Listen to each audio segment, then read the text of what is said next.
Hello students, आज हमारे साथ हैं विशाल सर जो काका दो कानपुर की टॉप फैकल्टी। काफ़ी सारे बच्चे ऑफलाइन में भी पढ़ाए हैं और बहुत सारे बच्चे सिलेक्ट भी करा चुके हैं, लगभग 12 सालों से पढ़ा रहे हैं।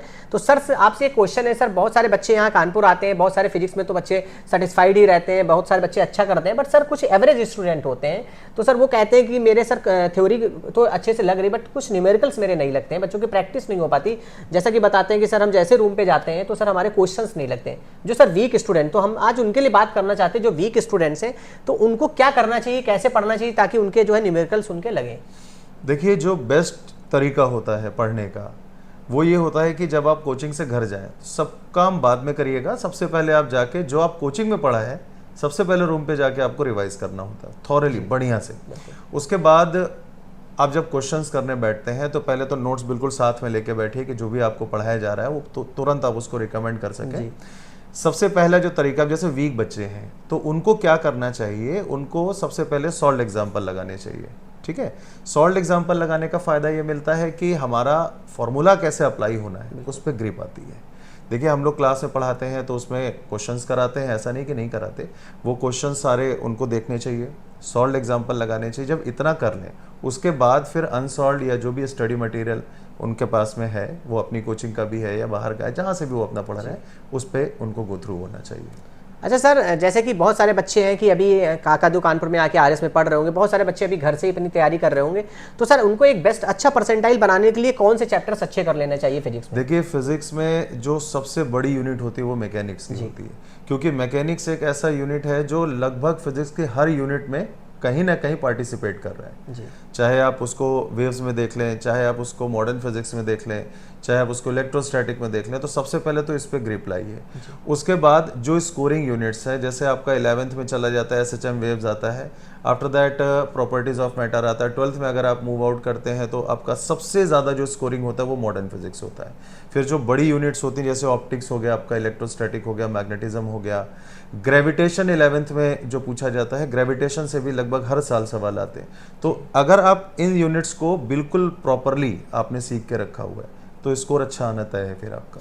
अच्छा सर, जो बच्चे ड्रॉपर्स में आते हैं, जैसे कि 12th पास आउट करके आते हैं, तो वो बोलते हैं सर मुझे फाउंडेशन से आना चाहिए था, या ड्रॉपर में मैं आया हूँ तो मैं सर अब अच्छा कर पाऊंगा नहीं कर पाऊंगा फिजिक्स में, तो सर उनके लिए क्या कहना चाहते हैं जो अभी फ्रेशर्स स्टूडेंट आए हैं?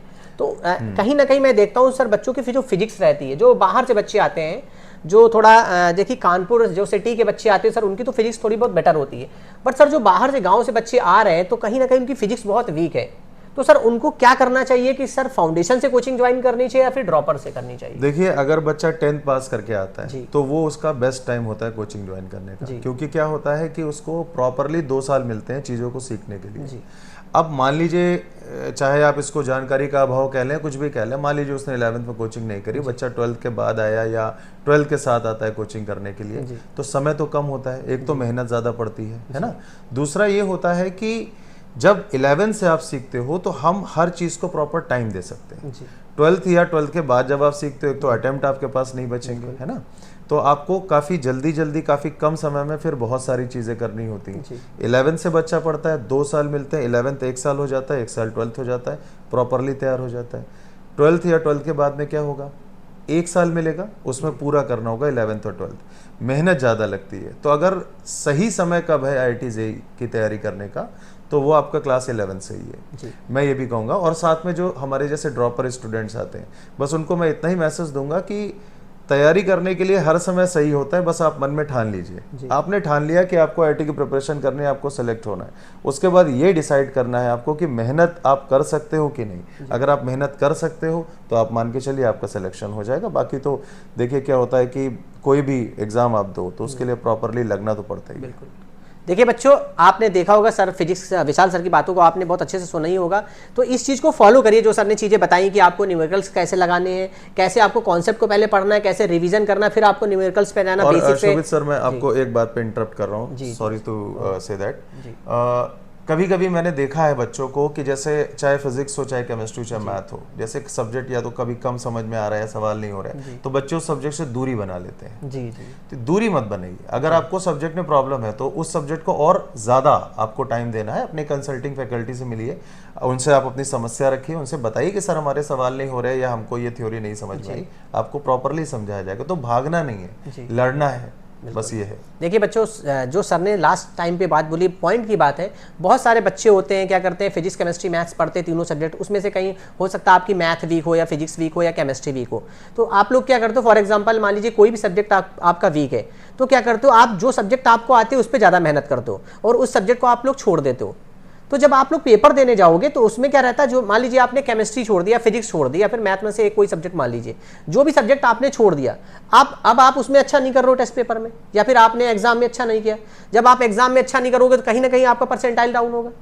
तो कहने का बच्चों मतलब है सर का, जो सर ने भी बोला है कि जो भी सब्जेक्ट में आप अभी वीक हो, जिसकी प्रैक्टिस नहीं कर पा रहे हो, अपने आप टीचर से मिलिए, आप पूछिए सर हमारी ये कमियां हैं, सर ये मैं नहीं कर पा रहा हूँ, उसको मैं कैसे बूस्ट करूँ।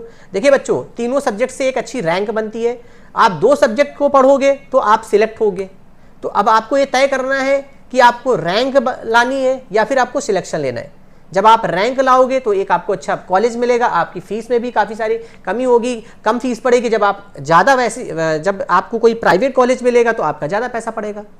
तो कहने का मतलब बच्चों ये है कि आपको तीनों सब्जेक्ट पढ़ना चाहिए। अगर कोई आपका सब्जेक्ट वीक है तो अपने टीचर से मिलिए, आप उससे बात करिए, डिस्कस करिए, सर हमारे अंदर ये कमियां या फिर ये कैसे मेरे से नहीं हो रही, वो आपको गाइड करेंगे और उससे चीज़ें बूस्ट होंगी, तो आपके रैंक बनने के अच्छे चांसेस होंगे। तो बच्चों आज का वीडियो इतना ही रखते हैं। अगर आपको कोई भी डाउट है, अगर कोई भी क्वेश्चन करना है तो आप लोग कमेंट में करके क्वेश्चन पूछ सकते हैं। हम लोग नेक्स्ट वीडियो आपके लिए लेके आएंगे। अगर लगता है कि आप लोग अच्छे क्वेश्चन पूछ रहे हैं, उस पर ही लेके आएंगे, तो आप लोग क्वेश्चन को पूछ सकते हो, ये कैसे होंगी चीजें। ठीक है बच्चों, अगर आपको वीडियो अच्छा लगा हो तो चैनल को सब्सक्राइब कर लीजिएगा एंड वीडियो को शेयर कर दीजिएगा। ओके बच्चों, थैंक यू।